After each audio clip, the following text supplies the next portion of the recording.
Welcome everyone to our Utah Board of Water Resources board briefing meeting. It's 10:07.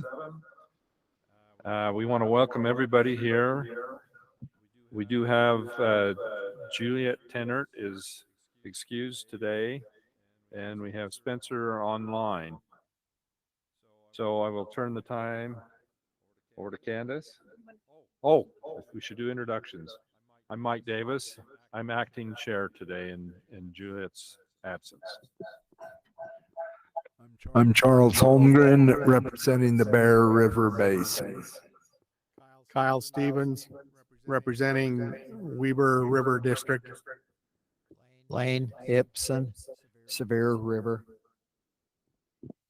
Dana Van Horn, Upper Colorado. Brian Steed, Great Salt Lake. And I have to say, this is the most epic set of introductions I have ever heard. I feel famous, right? Randy Crozier, Green River District, and just wondering how I'm going to get through this meeting. And Spencer Jones, representing the upper Colorado River Basin.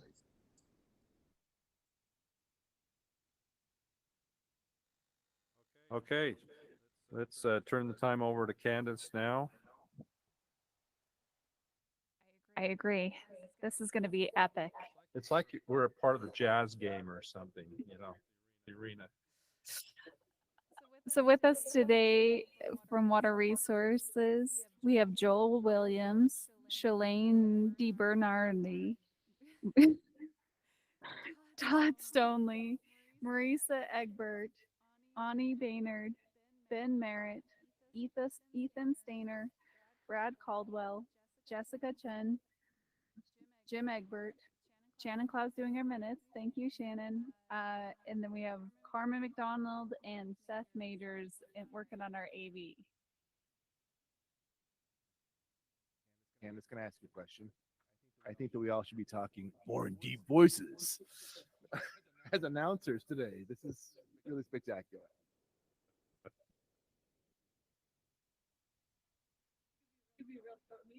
We're all gonna not want to. It's an epic day for us. We will now proceed with discussion on our board agenda items. We'll start with the feasibility reports and minutes, excuse me. Are there any questions on the minutes that will be presented at the meeting? Any corrections or anything? Okay. Let's proceed then with the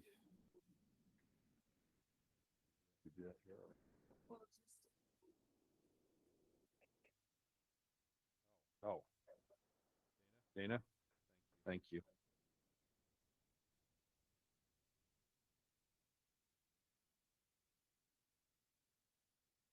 I'm a rookie, so just bear with me while we do this.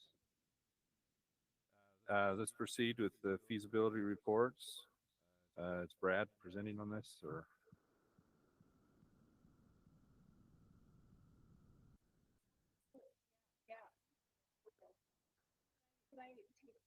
Mr. Chair, may I take one moment to introduce our new staff? Absolutely. Great. Jim and Jessica, do you want to come up? This is going to be very memorable.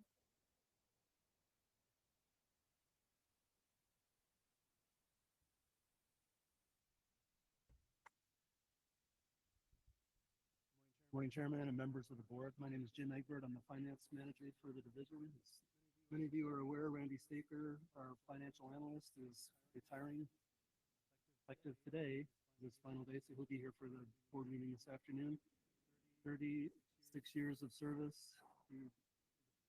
His official effective date with the division is in 1988. As an intern, he worked dating back to 1984. So we're losing all that institutional knowledge and history. We're sad to see him go, but happy for him as well. And I'm pleased to introduce to you Jessica Chung, who is our new financial analyst. Will be taking Randy's place, and I'll let her take just a few minutes to tell you about herself. Very nice to meet all of you. from Salt Lake City, where I worked for the Department of Airports in the finance department, and previously I worked for the state of Wisconsin for 3 years. We're excited for that to have Jessica. We're excited for the experience. She's got real good experience with accounts payable, and we're pleased with the progress. She's started on July 29th, making really good progress, and she'll be available to help and support the board in reimbursements and administrative type things that Randy was covering. So, any questions? No, we're excited to have you here. This is great. Welcome. Thank you.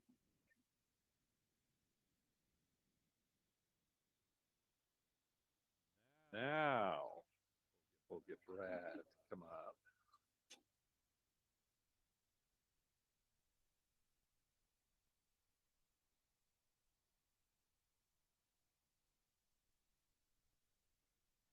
All right, Chairman and the board, good morning. Can you see the presentation? Okay.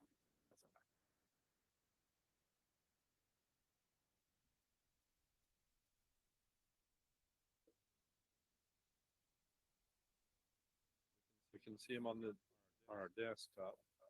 Okay. There you go. Okay, so we have RL 593 Heber City Corporation. And started off in 2021. They initiated a 83 million infrastructure project to replace the 70-year-old water and sewer system in the downtown area and install a new pressurized system. The project is currently in phase 1 and is expected to exceed its budget by 10.8 million due to inflation. The city is seeking funding assistance of approximately 3.6 million specifically for the water portion of the project. And for the presentation, here's the map area. Oh, there's yellow. All right. Okay, sorry. Did you hear my first spiel? I can restart. Can you restart, please? Okay, yeah. In 2021, Heber initiated an 83 million infrastructure project to replace the 70-year-old water and sewer system in the downtown area and install a new pressurized system. The project is currently in phase 1 and is expected to exceed its budget by 10.8 million due to inflation. The city is seeking funding assistance for approximately 3.6 million specifically for the water portion of the project.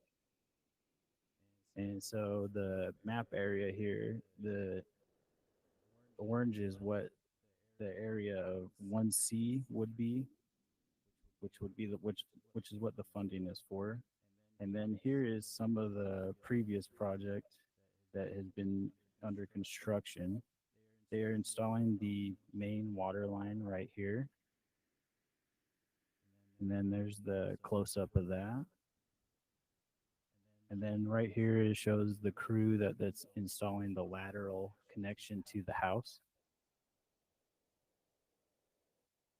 And then, so here's our recommendation. We recommend that the board authorize 85% of the project cost up to $3,032,000, and that the bonded indebtedness be returned at 0% interest over 25 years with annual payments of approximately $127,000, which is including reserves.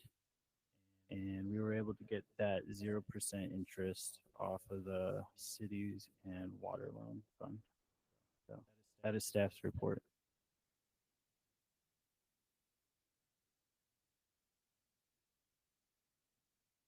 Are there any questions for Brad? Is there someone that could present this at the meeting, since I'll be...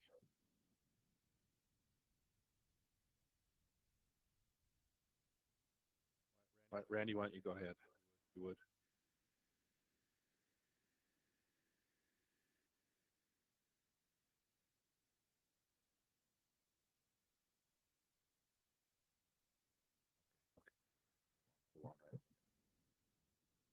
All right, thank you, Brad. The next one will be going on a committal of funds projects, and the first one is the Twin Creeks Special Service District, Lindsay Reservoir. Ethan.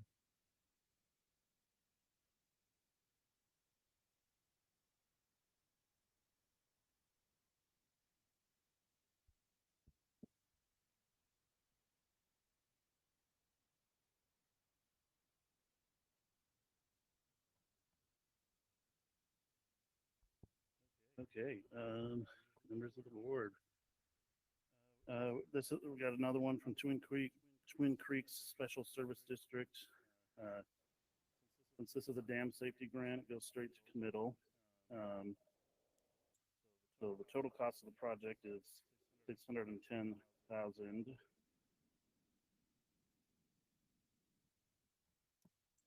This is located 9 miles east of Heber City in Wasatch County. The project for Twin Creeks is in relation to Bennett Lindsay Dam, known more colloquially as Lindsay Dam.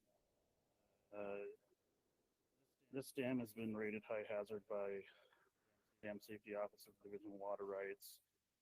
In the fall of 2023, so just last year, a camera inspection was completed of the outlet conduit, which indicated integrity issues with the outlet that need urgent repair.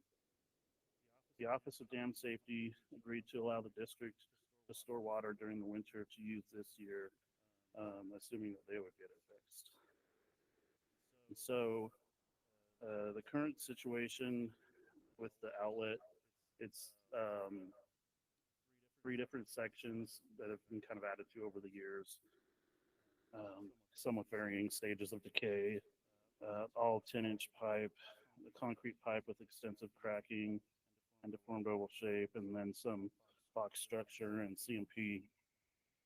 So the proposed project includes replacing and upsizing the outlet pipe by excavating about 4,000 cubic yards of embankment material and removing the entire length of the existing conduit.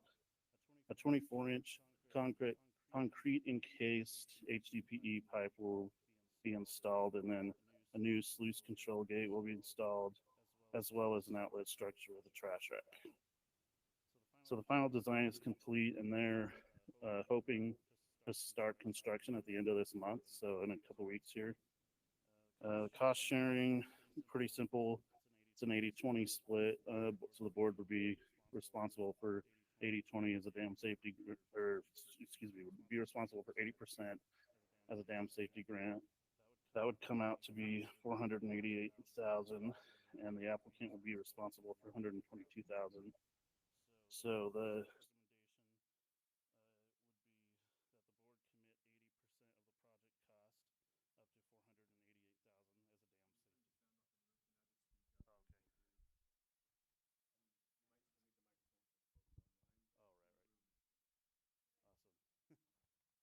Thanks. Yeah, so the staff recommendation for Lindsay Dam, the board commit 80% of the project costs up to $488,000 as a dam safety grant, and that is staff report.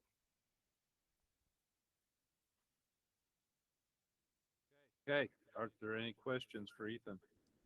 Fine.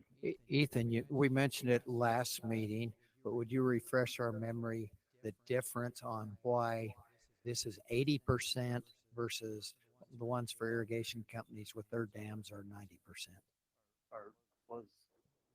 The grant on this is only 80%. Most irrigation companies, their grant is 90%. Would you refresh us on our policy of why we go 80% on this type of one instead of 90? I honestly cannot remember. Do you want me to do it, Shelly?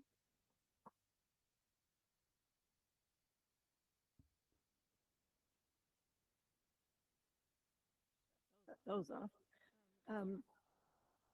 The board's policy has been that for municipalities, including water districts, cities, any governmental entities that own dams, it will provide the minimum 80%.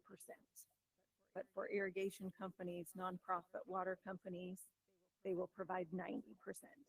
So that is what staff brings to you, is what the board has directed in the past.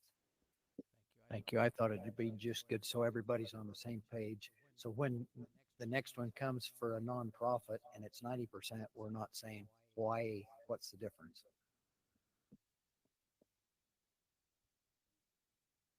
And my understanding is that on these projects, we've been consistent on the 80% for a long time for municipalities. Okay. That question was asked on the project. So, any other questions? Okay, on this one as well, I will need someone to present for me. Kyle, would you mind? It happens to be a meeting where I have several projects. I'm sorry.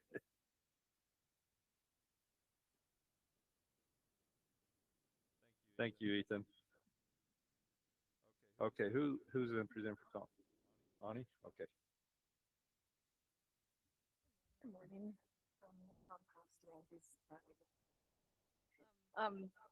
So the Davis-Weber County's Canal Company is, the project hasn't changed. So we're just asking for committal of funds as authorized. The staff recommends the board commit 52.9% of the project cost up to $2,380,000,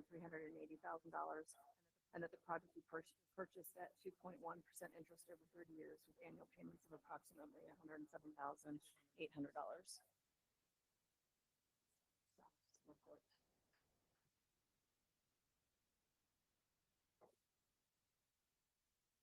Are there any questions? I'll just make a comment.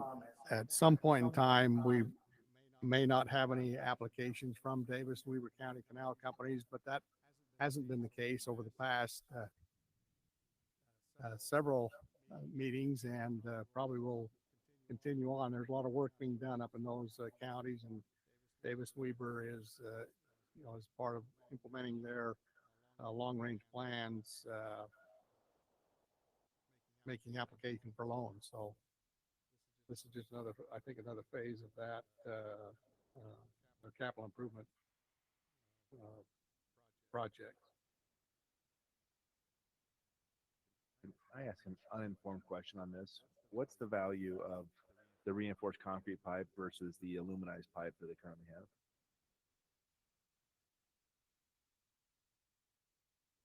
I'm just, is it a, I guess I just don't know. Is it a better water delivery? Is it?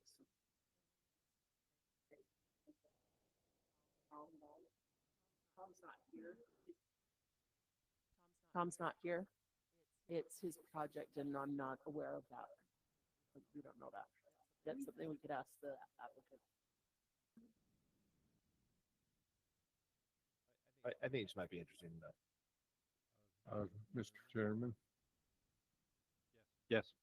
I think it's probably full of holes would be my guess. It's probably deteriorated over the years and full of holes. And That would be my understanding as well. I They don't probably know go that, back with concrete so it doesn't deteriorate in the ground.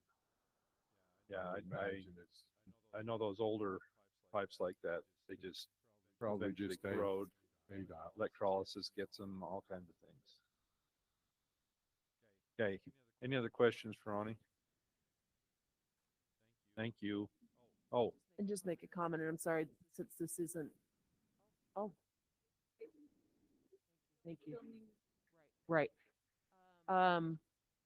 So we don't have the feasibility. There may have been something in the feasibility report. This is, so we can look that up and see if there's something in there, and I can send a text message to Tom also. thank you. All right. Next project would be King Irrigation, Cache County. Ethan, this would be yours.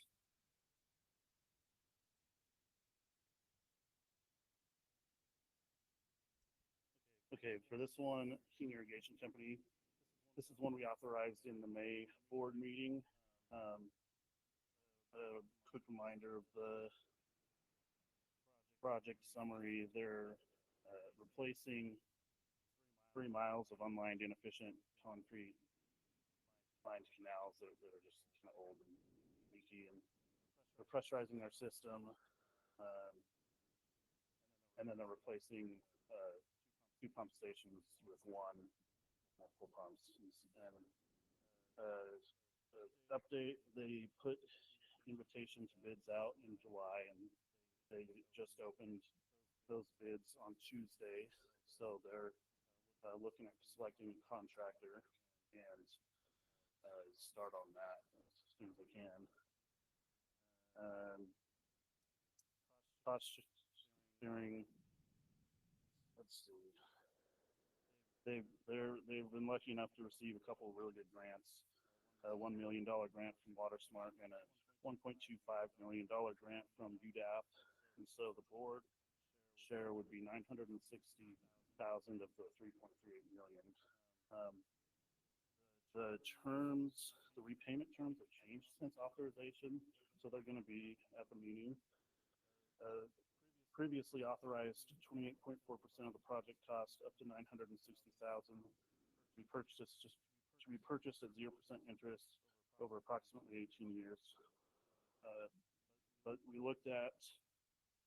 had Zions do a second look at the economic analysis, and there's some details in the report, but the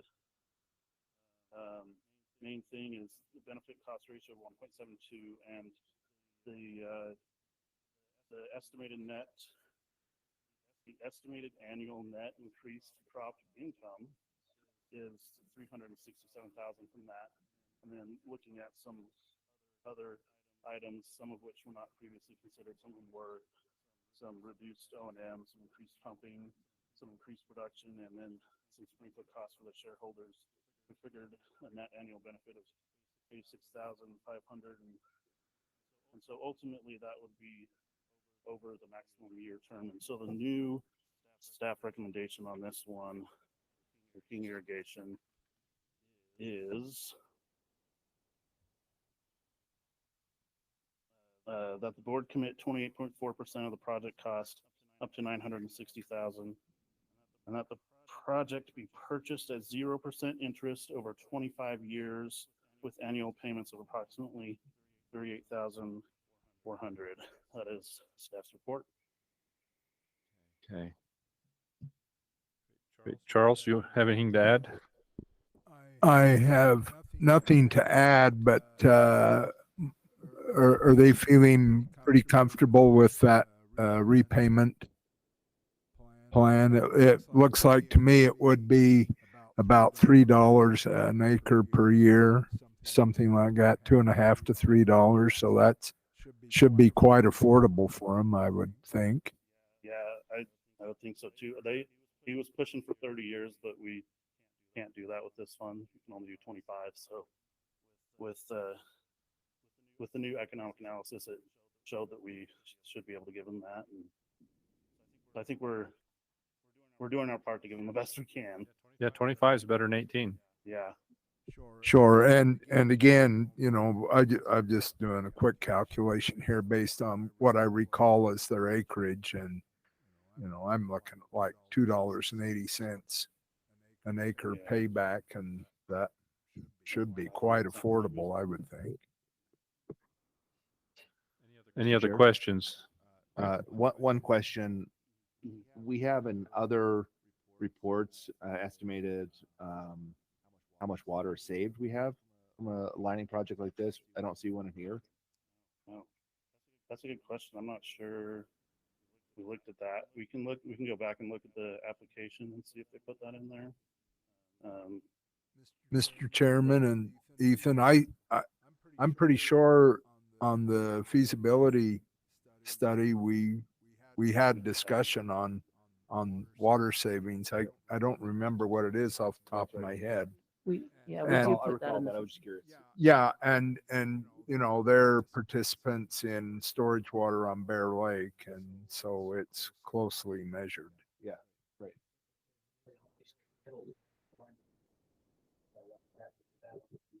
Sure.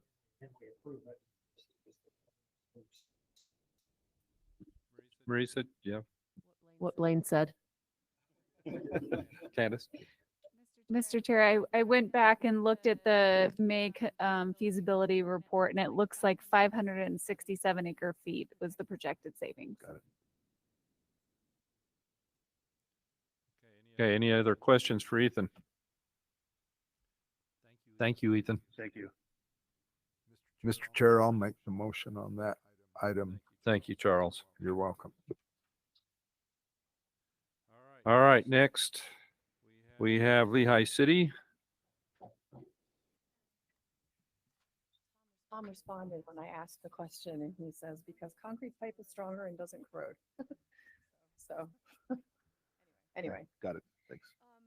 So Lehi, the purpose of the project is to purchase and install 5,700 more secondary meters. And the staff recommends the board commit 25.5% of the project cost up to $3,643,000, and that the bonded indebtedness be returned at 1% interest over 15 years with annual payments of approximately $283,000, including reserves. So is this from the staff's efforts to get more participation in the program that Lehi responded? Yeah. Very good. And it says the applicant, they still need more secondary meters after this, so. Yeah. Yeah. Any other questions? Ronnie, go ahead. Thank you.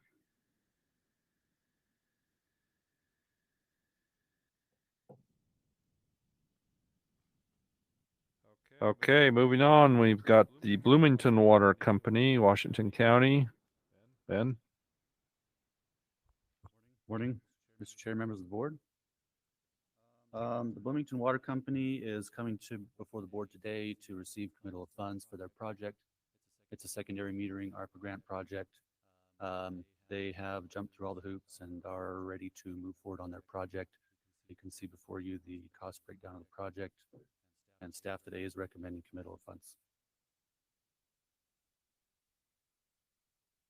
Okay, are there any questions? Spencer, do you have anything you want to add to this?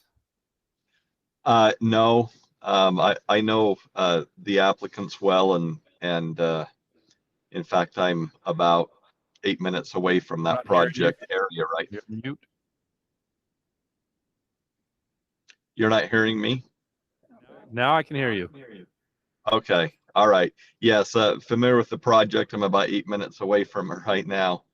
So I'm fine to make that motion. Great. Thank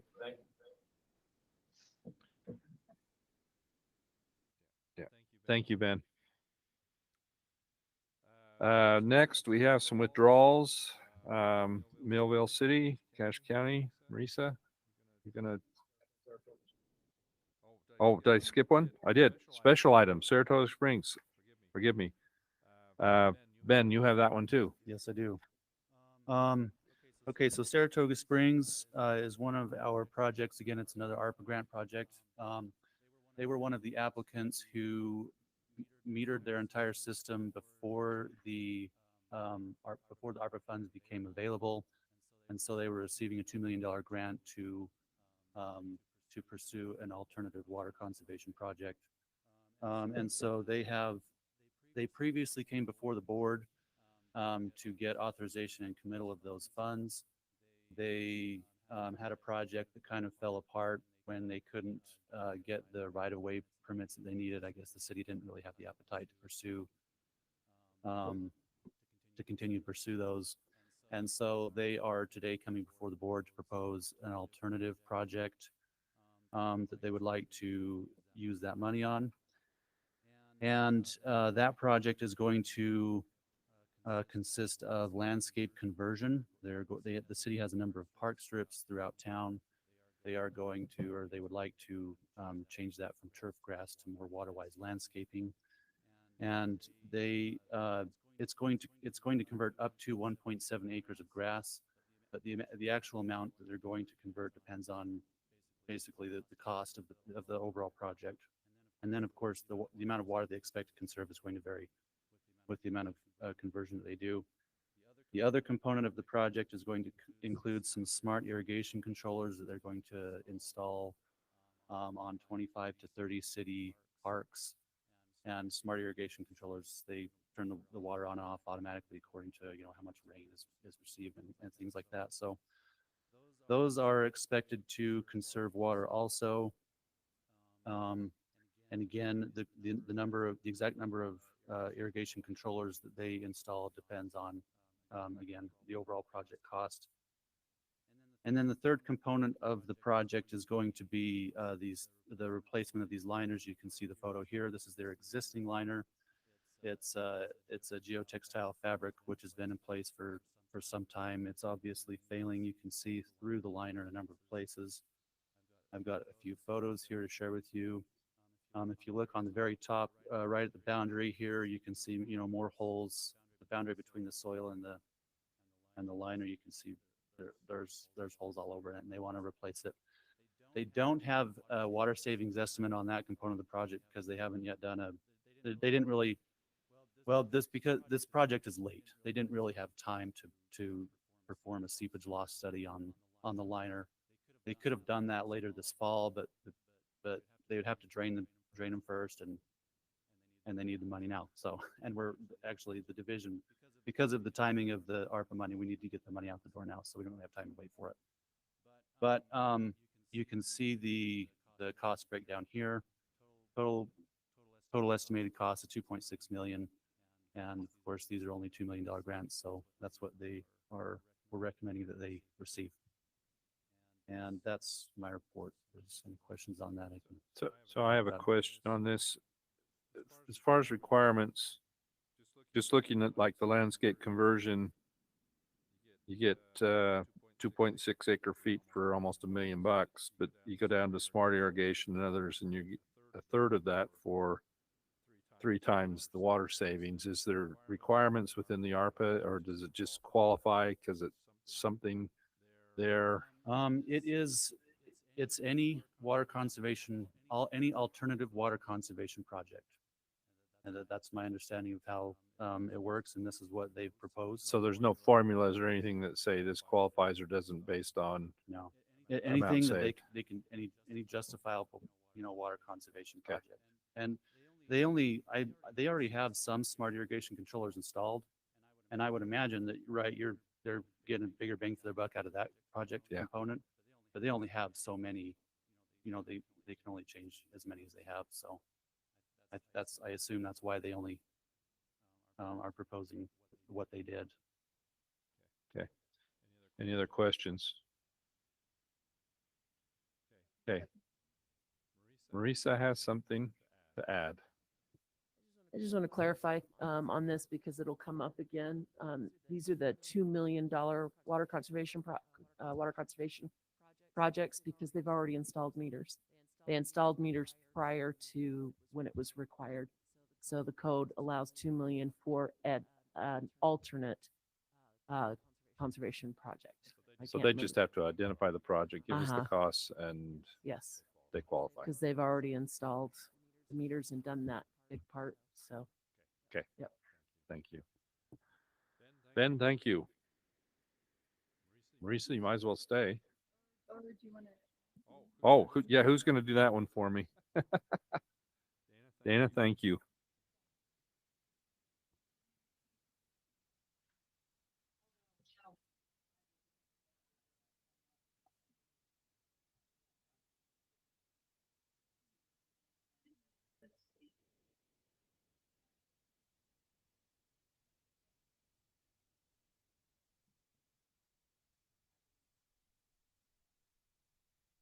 Okay. Thank you. I kind of feel the same way you do, so. But but I do think because they paid for the meters previously and didn't get any help with that, it's kind of a trade-off thing. Okay. If I may, on Saratoga, they did have some other things that could have conserved more water. They were looking at and then protect the drinking water system, but they were running into right-of-way issues, trying to get right-of-way. And this ARPA money's got to be spent by the end of 2026, but it's not just that. It has to be under contract by the end of 2024. Right. And staff does not does not get things ready for contract until plans and specs are in. So without being able to get right of way, they tried. They couldn't get design, so they couldn't get contracted. So this is one of the alternatives. They had several that they worked through. I will say also, it's either it'll be coming up in September. There's 3 in September that I'll bring up later, or that are going to do $2 million water conservation projects they also installed previously. Can't remember which one it was. It's in Juliet's area. It's either Riverton or Harriman. I can't remember, or South Jordan. But anyway, I did send the plans that they had, because we required them to have basically shovel-ready projects. And so they sent it in to me. I sent it to our water conservation group for that project. It was about $11 a square foot. That was the low bid to remove the grass. So our water conservation folks wrote back and said something. Why is this so high? And talking with the city, that's their low bid. That's the low bid that they had, and so they can only go by what's bid out, because they can't do it with their own staff. So either that or not have not participate in helping them do that. So just kind of some context of some of that going on. Thank you, Marisa.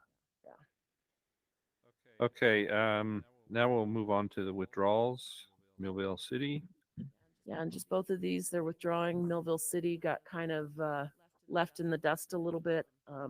I originally had it, then another Jacqueline Pacheco had it, and Jacqueline is not doesn't work here anymore, and it just kind of got lost in the shuffle. So they had already gotten that constructed by other means, and they it got lost in the shuffle. So we're just withdrawing that one. What's the other one to be withdrawn? Ashley Central Irrigation. Oh, yeah. You okay, Ben, if you want to come back up? Okay.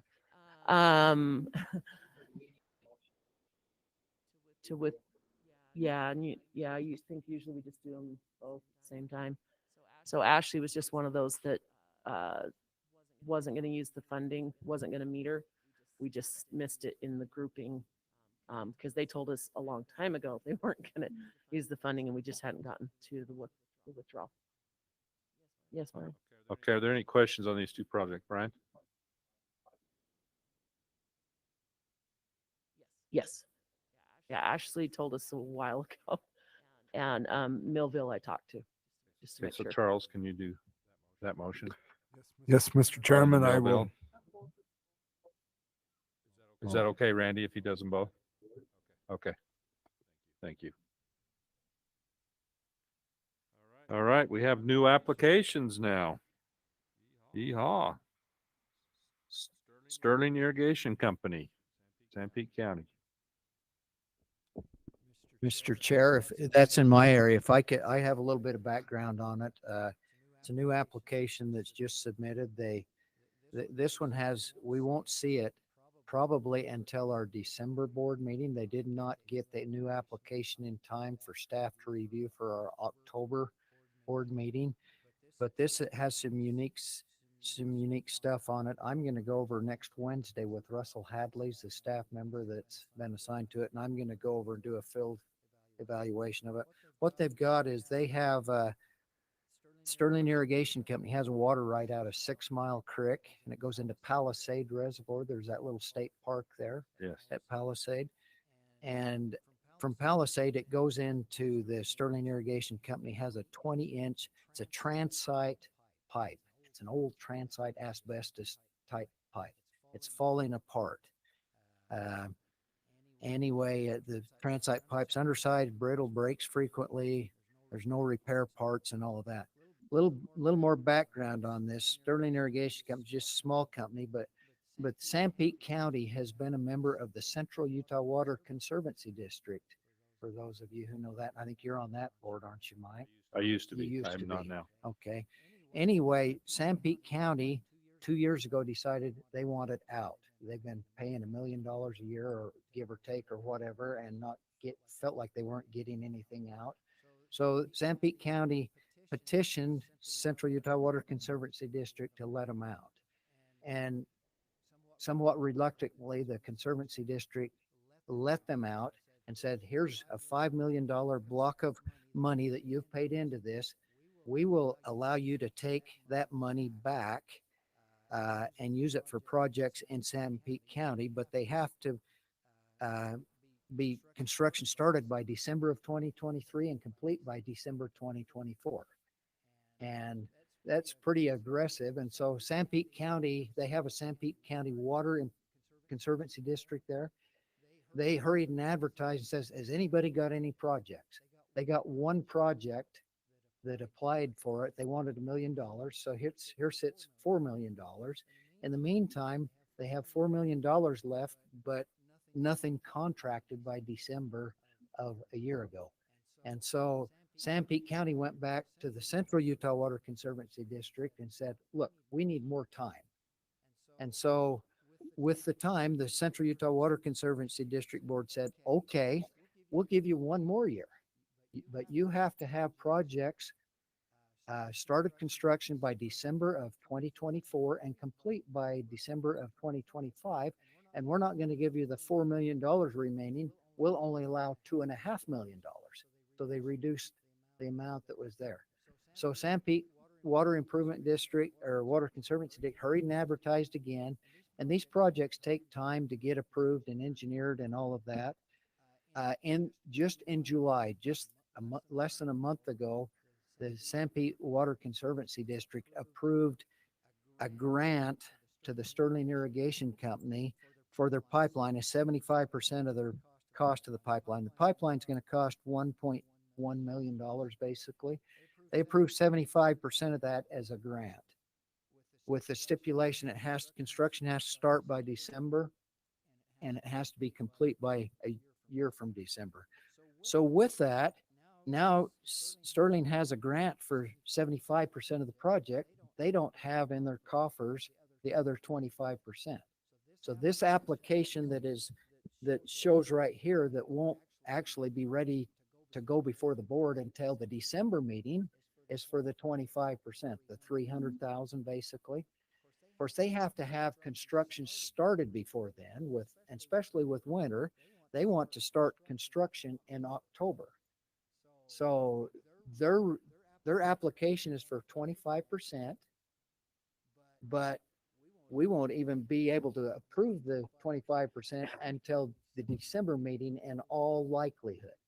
Our posture as a board is to have historically has been very cautious. We don't like to retroactively repay for construction that's already taken place.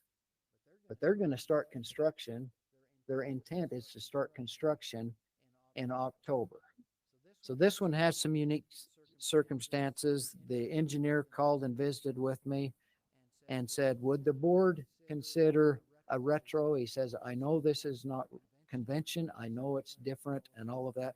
I said, I don't know. So move your application along. Staff will do the review and you may or may not be successful in the December meeting of getting your construction approved retroactively, but you do what you think you need to do. So is there a reason they didn't get the full 1.1 million out of the Central Utah funds? The Water Conservancy District there in Sanpete said the max we're going to do, because they have some other applications to split they have it up. other projects. They had other projects, Okay. and so all they could do was a maximum of 75%. Gotcha. So that they could split it. They had 3 other projects. There was a total of 4, I believe. It's my understanding. But this So- is the only one that's coming to us for money. This might be a dumb question, but is there another way to phase the project so that the portion, the 300,000 that we would potentially give to them could be another phase that would be considered after October. Well, I know it's one project, but well, it's one project and to get reimbursed from the Central Utah Water Conservancy District, they need the full 300. they need now. the full, Okay. yeah. So this isn't anything we're taking action on today, and in all likelihood, it will not be on our agenda to take action in October unless staff puts on their Superman clothes and get something. It's happened before. It's happened before, but staff is buried. They're busy. And that's what I told them and whatnot. And so anyway, I'll read you the last paragraph of an email that the engineering firm sent. It's Jones and DeMille. It's Garrick Wilden is their engineer. He said, we realize we just missed the deadline of July 26th for the October board meeting. We're concerned that if we're not able to make the October board meeting and we are going to have to start construction before your board meeting in December. We would like to get started in October because water will be out of the pipeline, and to meet the Central Utah Water Conservancy District requirements, we need to begin construction this year. We understand if this is not possible and appreciate your consideration and help you've given in the past to the other irrigation companies. Thanks again. So they know full well that they may or may not get it, but they're on bended knee trying to plant seeds and say, we think our situation, maybe with the way things have come down, Marett's looking at it. So Marisa, what's your thoughts on this? Sorry. So we've had situations before where projects need to get started, and what we've done before is worked with the board member and said if it's authorized, so not committed but authorized, if the board member approves that, they can proceed at their own risk, because nothing, even after committal of funds, nothing is set until they have a contract, an agreement in hand. And so we have done that before, where we've said, let's talk to the board member, and if we can get it authorized first, because they've got a laundry list of legal stuff they have to do. And to do that, that's where committal of funds would come in. And so sometimes there's the two different meetings. You have a authorization first, let them get all their legal work done, their design finished, and then commit at another board meeting. So you brought up Superman. So Clark, let me see, Russell Kent is what I can call him today. Russell Kent. Russell's not on. That's what he gets for not paying attention to our meeting right now. I specifically gave this to Russell for a reason. Russell can flip a feasibility report very quickly. He jumps right on it. He's already got the meeting set up. It is very likely, I think, that Russell would get it for authorization on the October meeting. He knows the scenario. He knows why I asked him to take care of this. And then what would happen is they probably still can't do committal of funds in October. It'll probably have to be December, which means they're still not under contract. But again, it's at their own risk. And then once it's under a purchase agreement, actually, which could be end of December, 1st of January, then we can start reimbursing in retroactively on those invoices. And we have to see all the invoices. We can't just say, hey, you all do this first 700. Right. We have to see the full amount, because we send, if they ask for $100,000 worth of invoices and we're doing 25%, we only send them $25,000. So we have to see the full set of invoices. I hope that helps a little bit, these processes, both with the board and what the staff works with on reimbursement. So today there's no board action on it. It will be a presentation, just of. Not even a presentation. I want it to be a presentation. This is just informational information to for us. this meeting, right? here. Okay. And both of these application summaries,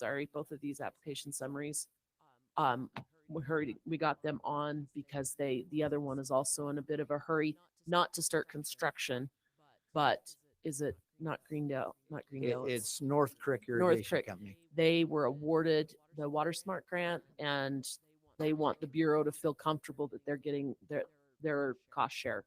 And so we said, we'll get an application summary done. And we also got a letter of support written to them. Yeah, that's the next one on the agenda. Yeah. That one doesn't have the funding from the Central Conservancy No. District. That's a Water Smart grant type thing. Yeah.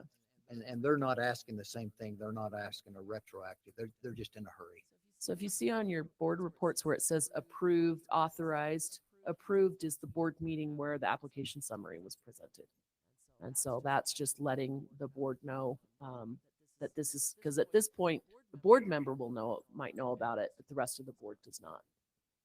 Yeah, and I've gone through the application on this North Creek also. They're doing some piping. They're doing a small pond. They'll have put in a hydro unit and a little pond for that, and then some piping, and that's basically what that project is.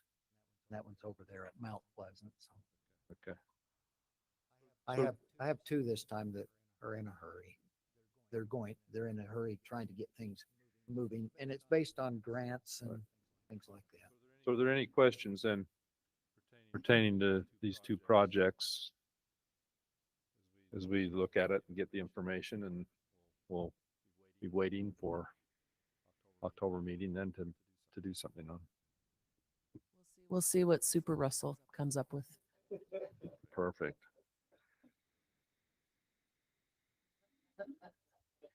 And if I may say, Garrick Wilden, Joel brought him up, Blaine brought him up. Garrick Wilden is an outstanding engineer and he knows our process very well. And he has been communicating with me over the months. There just wasn't anything I could do until we actually got an application. But he's been working hard to try to find some way to help spend that money down there. Perfect. Thank you. All right, next we have water rights dam safety overview. Candace? Yes, Mr. Vice Chair. So Teresa Williamson, the state engineer, and Everett Taylor, the assistant state engineer, will be here to present the water rights side of the dam safety program and the regulations and all of that. You guys have, as you just saw today, historically done all of the funding piece of it. But since we have some new faces on the board, thought it would be good to understand how dam safety works, how the list is compiled, what they look for, and just give you an opportunity to discuss with them if you have any additional questions as you oversee the funding side of it. Great. Thank you. And then on the water budget in the Great Salt Lake Basin? Yes. So as you guys recall, every board meeting, we try to present a planning report to you as well. You often get to hear from our funding section and our development side of our office. And we want you to know and learn about the planning side as well. So this is one of the projects that we have worked on for the water budget and specifically on the Great Salt Lake. So Layla will be here to present a summary on that as well. Okay. And then the Lake Powell pipeline update and contract amendment request. Yes. And Eric will be here during the board meeting. I don't see him here right now. But there is some information, a report summary in your materials. And this is really, we need an motion to extend the contract with the Bureau of Reclamation to just keep the contract open and working. There is not a lot going on with the Lake Powell pipeline, as you all know, with the conditions in the Colorado River and the drought and the 7 basin states working to negotiate the post 2026 guidelines. But this would just keep the contract open, extend it. And Eric will be here to answer more questions on that. Great. Thank you. And your director's report. Then I'll have a director's report. So I don't need to go over that right now, but I'll be able to fill you on a number of things that are occurring. Great. Is there anything else then we need to discuss in this meeting from the board? There are a few more items we had on just kind of information to the board. Last time, I think it was last time we didn't get to go through the status of funds last time. So Shalane has prepared those. And they were just a handout with that along with your packet. So Shalane, do you want to present the status of funds for me?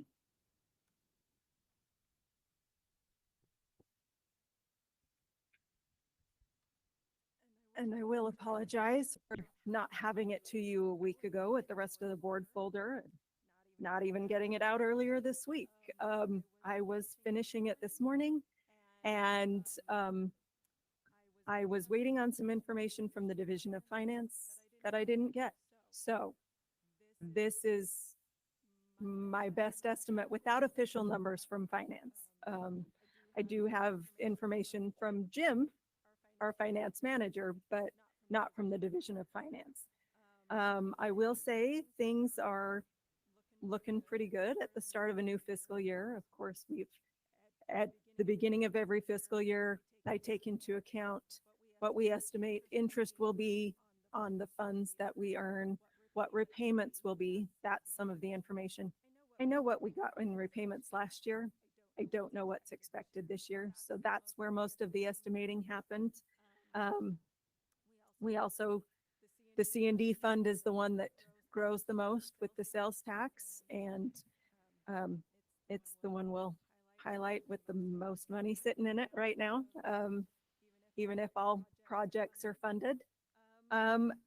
So I will check this, meet with finance and get some better numbers before our next, before the October meeting. But I do want to highlight, we do have funds available in every account. I see Blaine's eyes widen. You must have just turned to the C&D fund.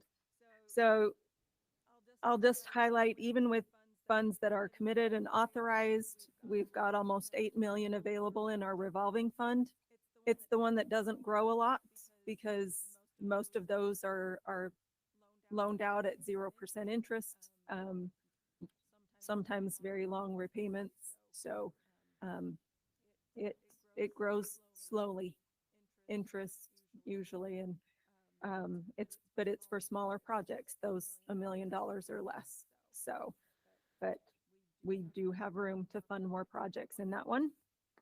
The cities, oh, there is the revolving fund. We separated out the dam safety. We do still have funding, but I will say, if you saw Tom's projections, it's more than gone. Our dam safety funds, because of the number of projects sitting out there that need to be upgraded, just figuring out with the dam safety office, what's next on the list, what's the highest priority. Every year we request additional dam safety funds from the governor's office to include in his budget, and most of the time they don't. Every once in a while they'll give us one-time appropriations. We're actually asking for a larger annual. Our ongoing funding is only $3.8 million per year. And as you can see, we've got lucky with a couple of small ones. The one today, 488,000. That's a small one. We would consider, but we've got some in the near future that could be more $20 to $40 million board funded projects. So, so it looks okay on paper, just because we haven't brought things to you yet for your approval. The city's water loan fund also has a little bit of funding available. You can see Hurricane City hasn't moved from authorization to committal since last December. So they're still working on theirs, but that's a large project that's committed there. And as stated earlier, Heber City will be coming from there. So we still have about $4 billion there. And then the C&D, Conservation and Development Fund. There's a lot out there, a lot committed, a lot authorized. The C&D fund is where we fund the secondary meter loans from. But now that all the funding has been, there was some recapitalization. I don't know how many of you recall, we've talked about this in years past. Some funding where the board had provided, they'd recapitalized their loan funds to provide funding for the Murdoch Canal enclosure project. The Division of Finance had separated off those funds. They were still considered C&D, but kept them separate. They've finally been consolidated back into the C&D fund. So even if all funds listed, all projects listed are funded, we still have over $90 million available in our C&D fund. So if you've got large projects in your area, they are welcome to submit applications. We are open, and hopefully as we keep moving on the secondary meter, we have the capacity to deal with more of those larger projects. But projects like Metro Water District and those that have large projects they need funding for, we're open to discussing with them. And finally, on the ARPA funds, well, we've got the small system grants. I do need to mention, it looks like we're in the hole already. We've discussed this one before. This is a weird one to track because we get $2 million every July 1st. But if we don't spend it, we're subject to lose it. So we just keep playing this balancing act of what we can actually spend and what's coming in, what's going out, what we can carry over and what we can't. So while the balance shows we're in the hole, if we keep spending at the rate we are right now, we won't solicit more applications for the time being because we don't have the funds available for it. If some projects slow down in the future, as I said, this is $2 million every year. So even when ARPA's gone, even when those are finished, we'll still, at least we expect to continue receiving this $2 million. So we'll keep our eye on those projects and be soliciting applications. These are 50% grant funds, not the 70 that ARPA have been. And then the ARPA, I need to verify these numbers. We've got a few different people in our office that track the ARPA projects and what's been done, what's completed, so what might be coming back. This number could change before we bring to you the fourth round in the special September meeting, but our estimates are that we have approximately just under 25 million available to go back out in that fourth round. So that's taking into account all the withdrawals you did last time and the one happening today. And then there's those water conservation projects. But we've got most of those under contract. Saratoga is asking for their change in scope today. The other two, Spanish Fork and Springville, I believe are also actively working to get those contracted before the end of the year. So that funding's committed. Any questions? Mr. Chairman, I have a question. Again, going back to the C&D fund balance, I know over the years we've done, staff has done quite a bit to update those projects that seem to be lingering, but there appears to be still two on there. Woodruff Irrigation Company, we're going on 9 years authorized and hasn't moved. And then Weber, Box Elder Conservation District, again, 7 years. What's the likelihood of them moving forward, or what's the current status on I'm pretty sure Woodruff should be withdrawn. And Weber Box Elder, I'm not positive, but I will follow up with the project manager. And as you said, it is 7 years authorized at this point. We'd make them, we'd require additional information and a reauthorization if we were actually to move forward with that project. So I will check on that one. 'cause that would put another, roughly $4.8 million Are you back in trying the. to get us over 100 No, million no, available? Is no, that I'm what not, you're I'm trying not trying to do that. I'm just trying. Okay, thank you. Mr. Chairman, just to comment on Kyle's question, at least with Woodruff Creek irrigation, and Marisa knows it far better than I do, but it was a pretty contentious project to begin with, and several of the principals involved in the big push for it have become deceased Yes. in this period of time. And so, the really strong supporters aren't there apparently. So That's correct. And I will point out, it's the one that has come to you for funding, that they're actually an irrigating company, not an irrigation company. Just, I always found that interesting. Dana. I just had a quick question. When you put on there end of the year balance, you mean June or do you mean end of the year? I mean, by the end of next fiscal year. Yes, we talk in fiscal years, so that's June 30th of next year. If all of these were funded over the course of this year, that's what we expect to be in there next June 30th. Yep. Any more questions?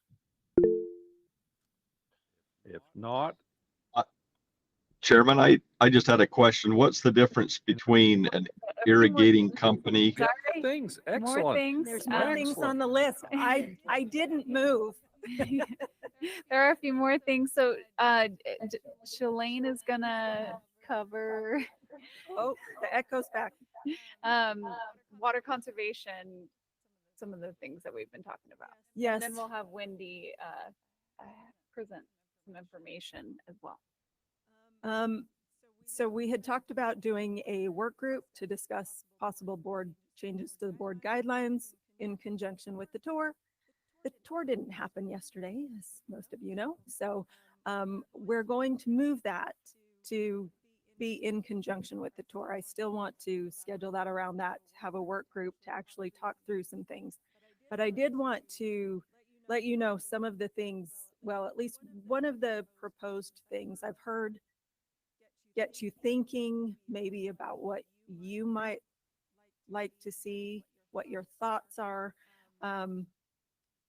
One of the things that's been proposed is, as water resources, other areas of water resources pushes conservation so much. And, we've got these landscape incentives and other things that the division is working on.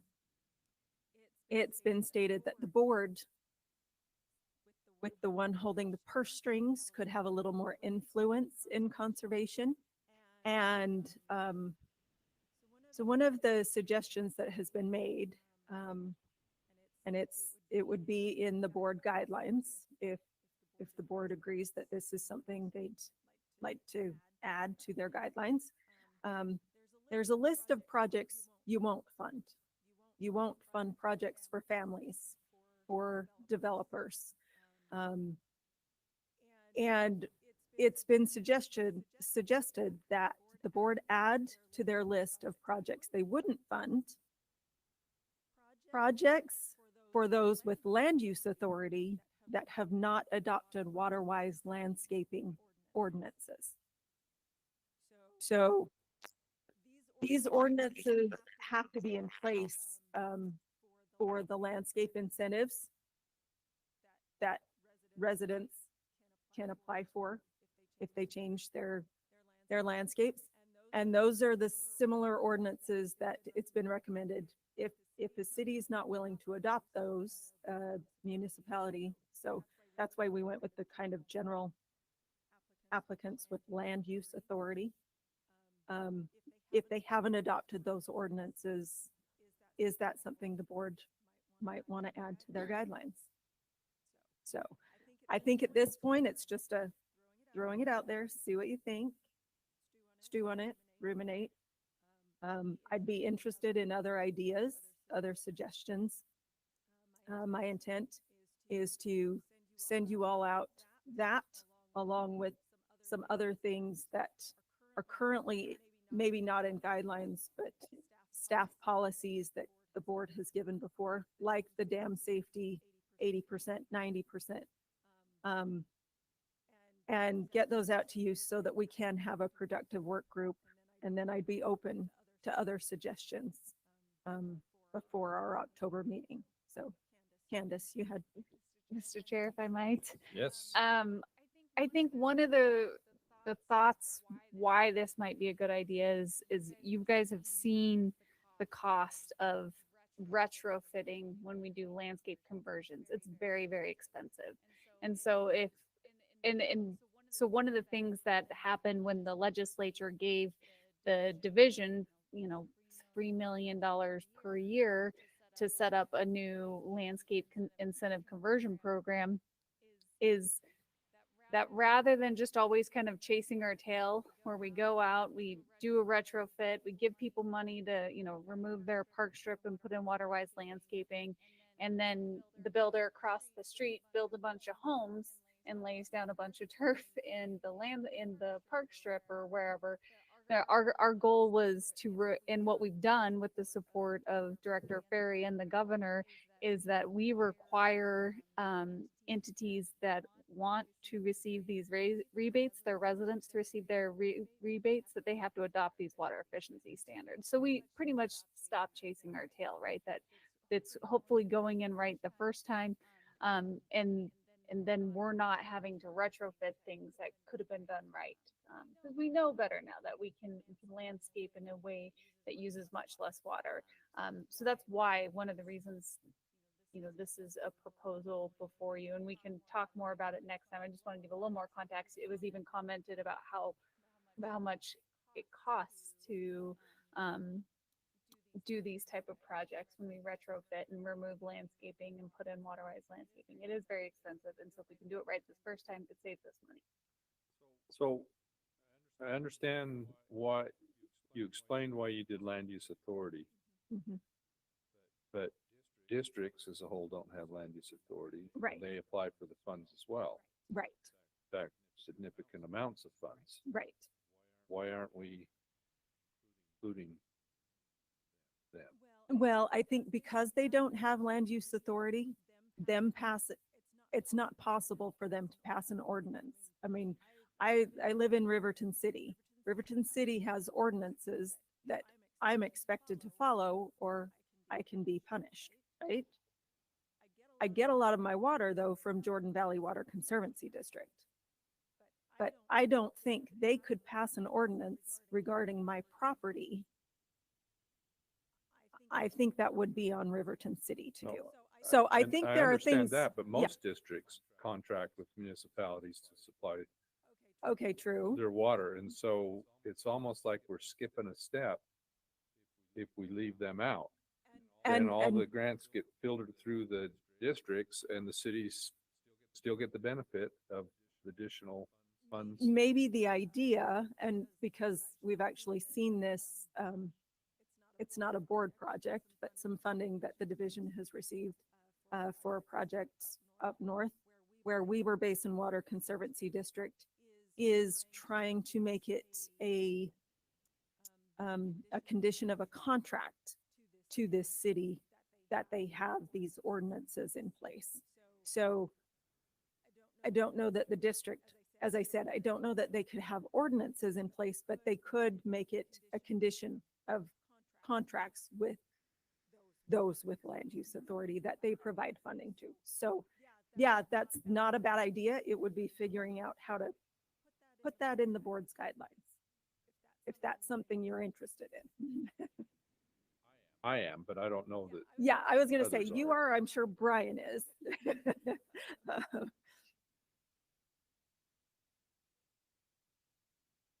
Yes.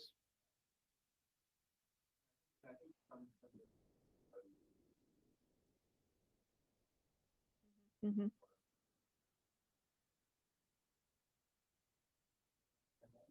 Right.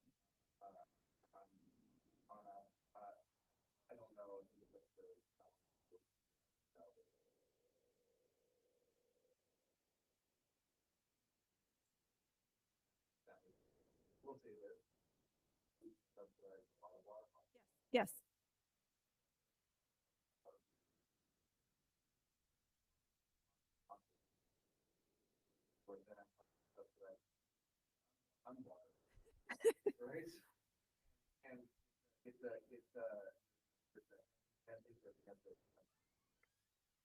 I guess Yes. my perspective on this is the growth. As we see the new growth coming to these areas, it makes sense to me to look at conservation measures for the new growth. I struggle a little more going back on that's established and trying to change the rules of what's established, and we see that it's much more expensive, almost $1 million for an acre and a half of lawn out of a park strip. That's to me not wise. I did the math. And will you? You're right. I did the math on that, $12,000 per acre foot. Right. So I think that I would like to look at that possibility. Okay. And the board may not agree with me. I'm okay with that. No, that's why I'd like to have a work group But to really I just discuss see, it. I see what goes on in development and new growth. And they're always looking for a way around having to come up with something. And then from a new growth standpoint, I think conservation's got to be pretty important. Great. Dana? I just wanted to give a little devil's advocate to that. I come from a place where the people with land use authority don't always get along with or share the same views as the water districts. And the last time that the district I used to work for tried to get together with the county that we are in, it turned into a huge fighting match, and I understand the citizens aren't going to come to the water district and say, I want to get the rebate. They're going to go to the county and say, I want to get the rebate, or they're going to go to Moab City.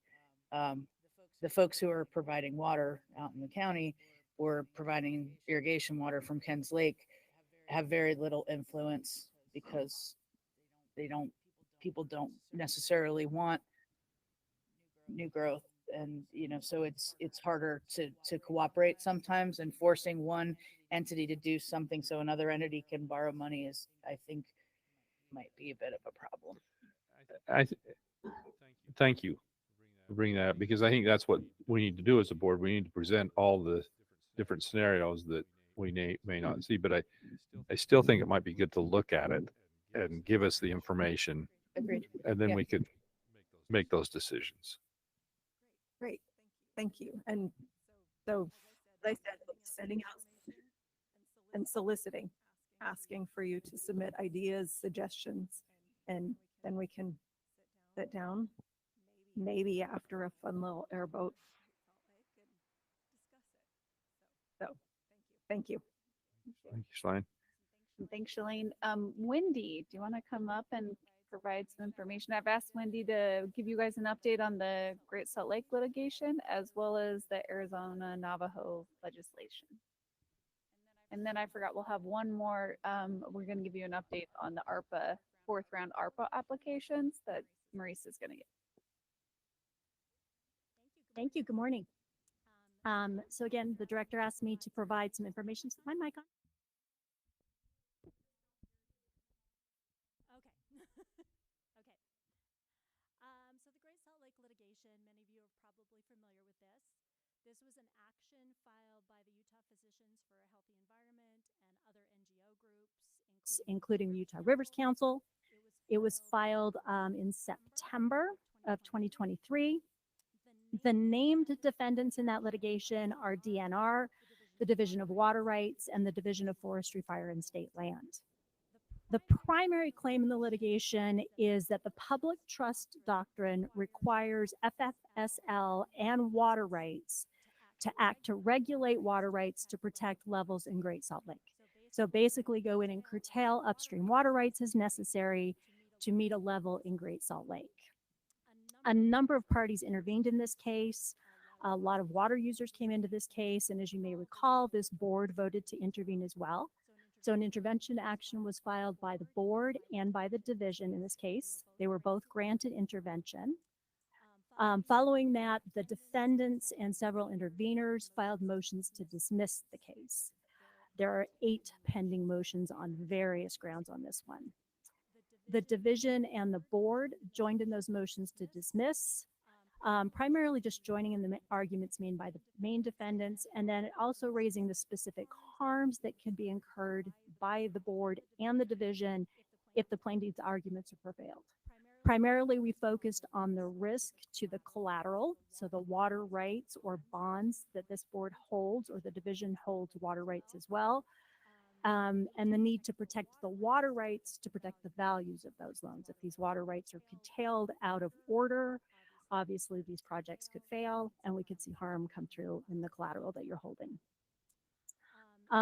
Hearing is currently scheduled on the pending motions to dismiss for September 17th.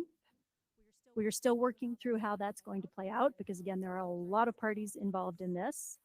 Our expectation at this point is that DNR, FFSL, and water rights will take the lead in arguing those motions. We then expect that to be followed by the water users, and in large part, these are the districts that have water rights in these areas, also irrigation companies, that they will take the next portion of the argument and talk about the actual risk to water users in this case. And then there are 3 state agency interveners, which are this body, well, actually there are 4, we count this as 2 bodies, so the board, the division of parks, and the division of wildlife. So we will join together, kind of come up at the end of this, join in the arguments of the water users that have been made, and again, make the specific arguments as to the harms that could potentially occur to these bodies. Do you have any questions on the litigation before I move on to the next item we're updating on?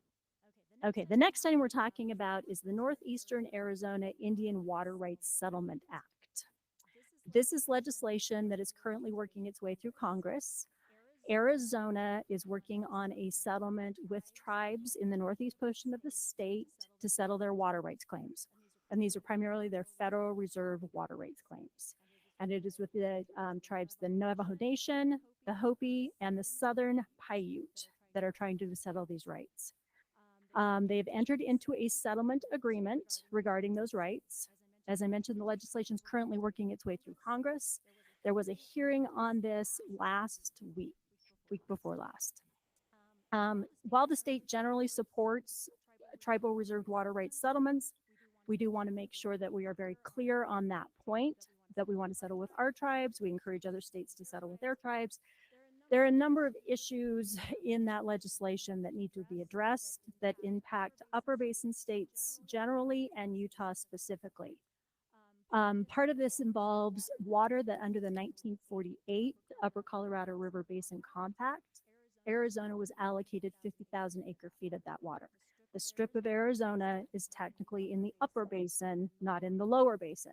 And there are 50,000 acre-feet of water, of that upper basin water, that's available for use in Arizona. Historically, that water was used by the Navajo Generating Station, but that was decommissioned a few years ago. So they are looking for ways to get that water into use. The settlement agreement proposes using 47,500 acre-feet of that water in Arizona. Again, it's going to be under the settlement agreement with the tribes. But the part of the settlement agreement allows the tribes to lease that water off reservation. Those leases can be for 100 years and renewed for another 100 years. That water can be moved through the Central Arizona Project. So there is a very good likelihood that that water, at least portions of it, will be leased into the Phoenix-Scottsdale area for periods of time. The settlement agreement also contemplates that water will be delivered to the tribes through a pipeline from Lake Powell. 10,526 acre-feet would go to the tribes for M&I use. That should be limited specifically to the tribes. So that is a little less of a concern for us on that. Perhaps the most interesting part for Utah, which we kind of discovered as we went along on this, is that it's establishing a reservation for the San Juan Southern Paiute tribe. And the northern area of that reservation is wholly within Utah and within the Navajo Nation in Utah. What it is going to do is carve out a section of the Navajo Reservation in Utah and grant that reservation to the Southern Paiute tribe. The legislation doesn't contain any detail about how water will be provided for that reservation. Under the Winters Doctrine, that when a reservation is made, it is presumed that there is also a reservation of water rights to meet the purposes of that reservation. We want to make sure that we're not going to suddenly have a new reservation with a new claim to water rights within Utah that would come out of our Colorado River allocation.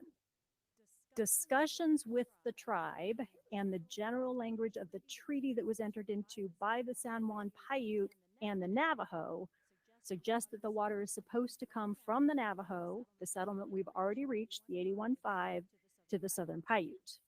The legislation, however, is not very clear on that. So we are asking for revisions to that legislation that specifically say that that tribe cannot make a reserved water rights claim and that that water will come out of the Navajo water so that we know where that is going. The legislation also contemplates that settlement water could be diverted in Utah and in New Mexico. Again, presumably this is from the San Juan River, but it is not crystal clear on that. But it does not specifically say that those diversions have to comply with the laws of the states where the diversion is happening.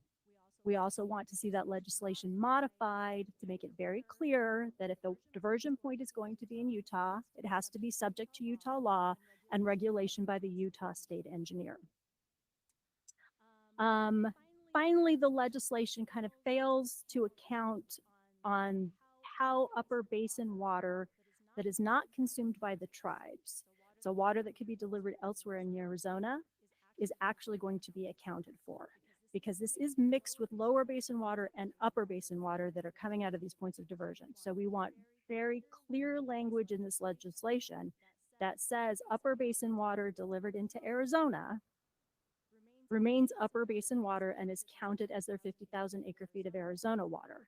Any water that might come out of a point of diversion in Utah that is lower basin water, even if it comes out of the San Juan and doesn't cross Lee Ferry as it does now, we want to make sure that is very clearly accounted for as a delivery to the lower basin as if it had crossed Lee's Ferry.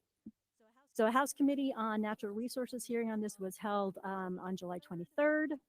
Utah has provided written testimony of our concerns. That was more of a general letter. We are currently working with New Mexico, Colorado, and Wyoming to provide draft language that we would like to see revised in that legislation. The tribe has been pretty open to discussions. So far, they've been primarily between New Mexico and the Navajo Nation, but we are trying to push this through. Like I say, the Navajo Nation is very aggressively trying to get this through during this administration. I don't know how successful they will be on that. There's also a very large price tag that comes with this settlement, which I think could slow them down on that. But we do want to make sure that we are being proactive and we are on top of this now in case it does go through. Any questions on that? Do we know how this is being supported by our state representatives, senators? I do not. I have not heard a lot. That is primarily being managed by Gene Shawcroft. I have to say I have not had any discussions with them. I asked that. You've identified several proposed changes. I'm just wondering if there's support for those changes. Oh, there would definitely be support for the changes. I thought you were asking the question generally, like I say, with that large price tag, I don't know how they support the settlement overall. But yes, we have full support on getting the changes in place. Okay. The questions, Mr. Chairman? It's on, yeah.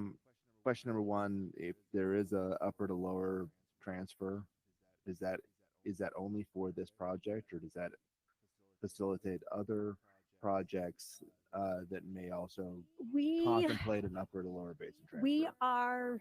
That has been a very difficult question on drafting our responses to this legislation. This will address this specifically, but we are also pushing for language that kind of broadly says that as long as the water was used within the boundary of the state, we should support that. I don't know that we will get that far. Okay. Interesting. Second question on the San Juan Southern Paiutes new reservation, what would the date of that reservation be in terms of that reserved water right? Is that in terms of when the Navajo reservation was set up, when the treaty allocation happened, or some other time frame? Which is a good question that I don't know we have a full answer to. If the reservation occurs and they were trying to claim a reserved water right, I believe it would have to be the date that the legislation is passed, because that is actually when the reservation is going to be created. There might be some argument that when they entered into the treaty with the Navajo, but that would only take us back a couple of years. That's not going to take us back very far on that. That I don't know the date of that off the top of my head, but that has been within the last 3 years, I would say. So they're not going to be able to come back with an 1800 type date. It will be a 2020s date on that.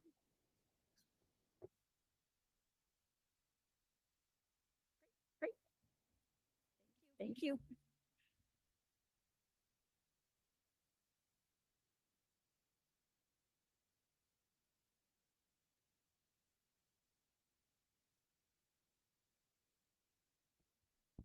Thank you. I do have somewhat of a live update. I have heard from Russell. He's watching on YouTube, and he is planning for October for Sterling. So there you go.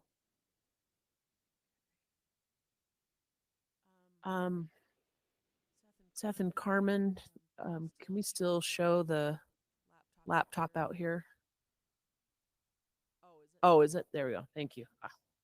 There we go. But I need 2 really big screens plus this little screen to see the exact same thing. I really have bad eyesight. So just wanted to give a heads up. You know, here's the release of the withdrawals that we did in a meeting. Was it June? Sorry. They're all just kind of melding together for some reason. And here's the Ashley Central that we missed on that meeting, but that we have on this board meeting today. So those totaled just over $19.5 million. We've got these other funds. Those were the ones that had the conversion of funds. So there was some potential return on those. We don't have those numbers finalized. So with that, it left us with about 24.6 million. However, we have had some projects that have been completed or believe they're going to have be under budget. And so right now we're kind of guesstimating that's going to be another $1 million. So with that in mind, we came down here and thought we were going to be right now around 25.6, 25.7 million. This is what has come in. These are the ones that came in the 4th round. These came in for funding, and those totaled 20.6 million. So those came in during the application period, that 3-week application period. And then I saw the 20 million and thought we've got money still left. So phone calls were made and asked people to please help me help them find a way to use some of these funds. So we were looking for I started using the word shovel ready, which I don't want to go back, but kind of shovel ready where, you know, they've got to have things ready and raring to go. Part of our requirements for the application period was you have to already have your unique entity identification number with the federal government. We don't have time to wait for that. You've got to know what your plans are. You've got to have your water conservation plan. And so we were able to look up under the Division of Water Rights, and I was able to go back and see that back in 2019, 2018, 2020, some of these cities and water conservation districts had already were metered. So that's before the requirement. So we were able to make some cold calls, and they were very happy to hear that that there might be some funds that can be used. So I've talked to him about being as much as 2 million. That's what it could be. Right now, our thought process is that those that came in during the application deadline will get the full amount that they requested. And if we were to break up these 3 that were after the application period from our phone calls, right now it would average about just under $1.7 million. We are aware that there still could be some funds maybe coming back depending on projects finishing up and being under budget. So we're starting to hear inklings of that. So that's what we're working on right now. We're trying to, so we're preparing those for our September board meeting. I don't know about Russell, but I know Ethan has already submitted a couple of reports, and I let Ethan know that he beat Russell. So Russell's probably now trying to figure out which report to work on first, Sterling or his others. So these have been split up among the staff, most of them because they're already working with those projects. But Russell picked up. We've got some others down here. These were new to all of us. So just a heads up on that. That's where we're headed, and we're hoping to spend every little drop and penny. So that staff's report about September. Any questions? Mr. Chairman? Yes. Just a question. I'm curious how burdensome it was to staff to stretch that application period out to the 19th of July. Was that? Without the September board meeting, it would have been extremely difficult because we would be hitting October with other projects, plus all of these projects, which, I mean, we can get the reports done, and thankfully the reports are short and sweet. We have a template, so it's pretty easy in that regard.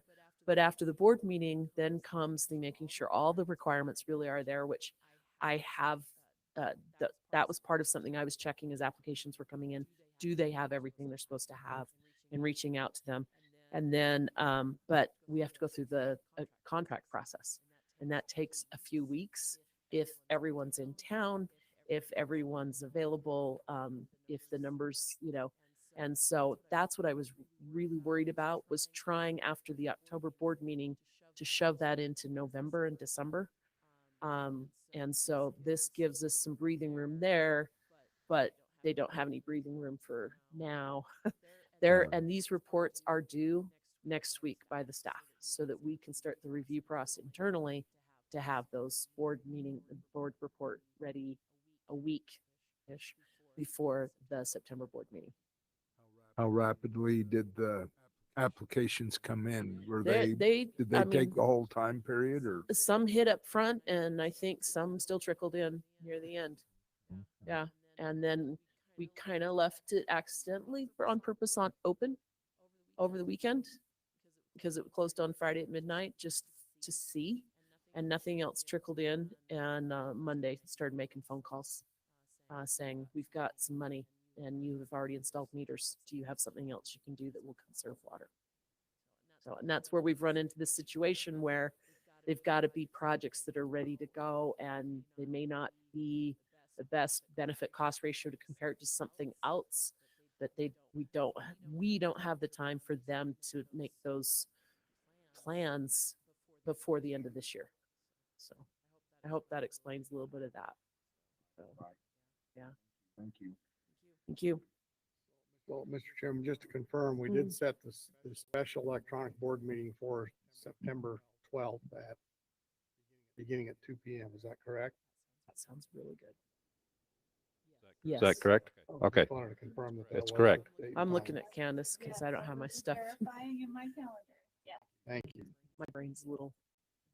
Okay. Thank you. And we do have votes reserved. Thanks, Marisa. And that's all the information we have for the board for this meeting. Okay. Do we have to have a motion for adjourn on this? Or do we have a motion to adjourn? We'll adjourn to lunch. All in favor? Aye. Thank you. Aye.